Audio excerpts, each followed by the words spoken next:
સૌરાષ્ટ્રની ધરતી પર ચોટીલાની બાજુમાં થાન ગામ અને કાશિયાગાળા નામનું પંખીના માળા જેવડું ગામ અને ત્યાં માલધારી સમાજ રહે. એમ કહેવાય કે જેઠ મહિનો કોરો ગયો, અષાઢ મહિનો કોરો ગયો અને પણ વરસાદ ના વરસ્યો. એટલે માલધારીઓ મૂંઝાયા કે વરસાદ થતો નથી અને હવે ભેંસોને લઈને ક્યાં જવું.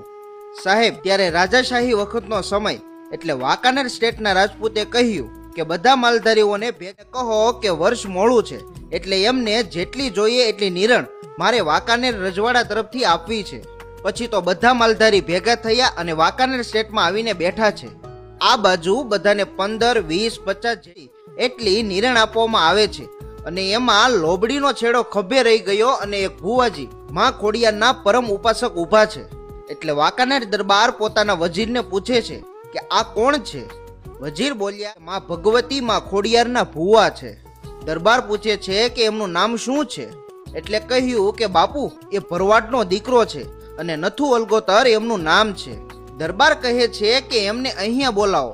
એટલે ધીમા ધીમા ડગલે એ માતાજીના ભુવા આવે છે અને દરબારને કહે છે કે બોલો બાપુ. દરબાર પૂછે છે કે તમારું નામ શું છે? એટલે કહ્યું કે નથુ અલગોતર. તો કે ભરવાડ છું.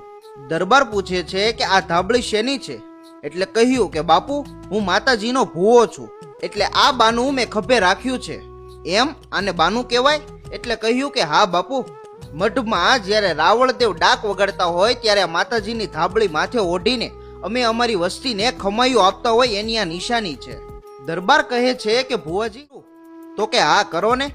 એટલે કહ્યું કે તમે માતાજીના ભુવા છો, ખભે ધાબળી નાખીને ફરો છો અને વસ્તીને ખમાયું આપો છો. તો જેઠ કોરો ગયો, અષાઢ કોરો ગયો અને શ્રાવણ પણ કોરો ઉતરી ગયો. હવે વરસાદ ક્યારે થશે એ કહી દ્યો ને.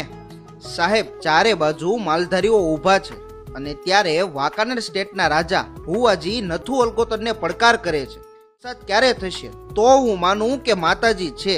અરે તો હું માનું કે દુનિયામાં સાચા ભુવા છે. બાકી ધાબળી ઓઢવાથી ભુવા ના બની જાય. બોલી જાઓ, વરસાદ ક્યારે થશે?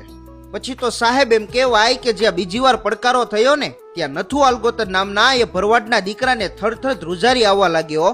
પગ અડકો હતો અને ત્યારે ભુવાજી નથુ અલગોતરે એટલું કહ્યું હતું કે બાપુ, કે વાદળ છે? તો કે ના. વરસાદ આવે એવા એંધાણ છે?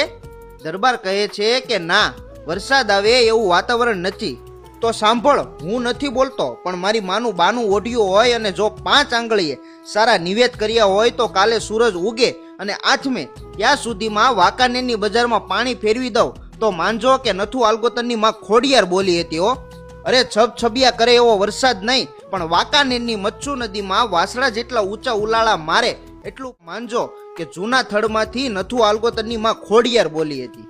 સાહેબ, ધાબળી લઈને નિરણ લીધા વગર ભુવાજી નથુ અલગોતર ગડગડતી દોટ મૂકીને કાશિયાગાળામાં જૂનો માતાજીનો ગાર કરેલો મઢ કે જ્યાં લાકડાના 2 ફળા માથેથી પાઘડી ઉતારી માતાજીના ફળા સામે પડી ભુવાજી નથુ અલગોતરને આંખમાંથી આંસુડા પડવા લાગ્યા અને કહે છે કે માં, આજ પડકારો કરીને આવ્યો છું, આ ધાબળીની લાજ રાખજે બાપ. ત્યાં તો ફળા થરથર ધ્રુજવા લાગ્યા હો. પછી તો એમ કહેવાય કે સવાર પડી એટલે બેઠા છે કે ભુવો સાચો છે કે નહીં એ નક્કી કરી લેવું છે. સવારે સૂરજ ઉગ્યો અને ક્યાંય વરસાદના એંધાણ પણ નથી. આ બાજુ ભુવાજી પાણીનો ઘૂંટડો ભર્યા વગર મઢમાં બેઠા છે કે માં, મારી આબરૂ તારા હાથમાં છે. કાં તો વરસાદ આવે અને નહીં તો તારા મઢમાં માથું પછાડીને આ ખોળિયું ખાલી કરી દઉં. હે માં ખોડિયાર, જો તારું બારનું ઓઢ્યું હોય અને 5 આંગળીએ નોરતામાં ધૂપ દીધા હોય તો મારી આબરૂ જવા ના દેતી માં. એટલી વારમાં તો ઉત્તર બાજુથી ધીમે ધીમે વાદળા બંધાવા લાગ્યા. આ બાજુ માં ભગવતીને બાનાની લાજ રાખવી અને વાંકાનેરના પાદરમાં વરસાદ વરસવા લાગ્યો. આ સત્ય ઘટનાનો પ્રસંગ છે ઓ સાહેબ. સૂરજ હાથમે એ પહેલા તો મચ્છુ નદીમાં વાસળાવા પાણી વહેવા લાગ્યા અને વાંકાનેર દરબારને ખબર પડી એટલે ગડગડતી દોટ મૂકીને જે માતાજીના મઢમાં ખભે ધાબળી નાખીને ભુવાજી બેઠા હતા તે આવીને કહ્યું હતું કે બાપ, આજ હું વાંકાનેર દરબાર બોલું છું કે આ પરગણામના કાશિયાળા ગામમાં જ્યાં સુધી મારો પરિવાર જીવે છે ને ત્યાં સુધી આ મઢમાં અખંડ દીવાનું દિવેલ મારા તરફથી આવશે. સાહેબ, આજે પણ ચોટીલાની બાજુમાં થાન અને થાન પાસે કાશિયાળા ગામ છે અને આજે પણ ત્યાં માતાજીનો જૂનો થડો છે. સાહેબ, માં ખોડિયારે આવા અનેક પરચાઓ પૂર્યા છે અને હજુ પણ પૂરે છે. વિડીયો પસંદ આવ્યો હોય તો વિડીયો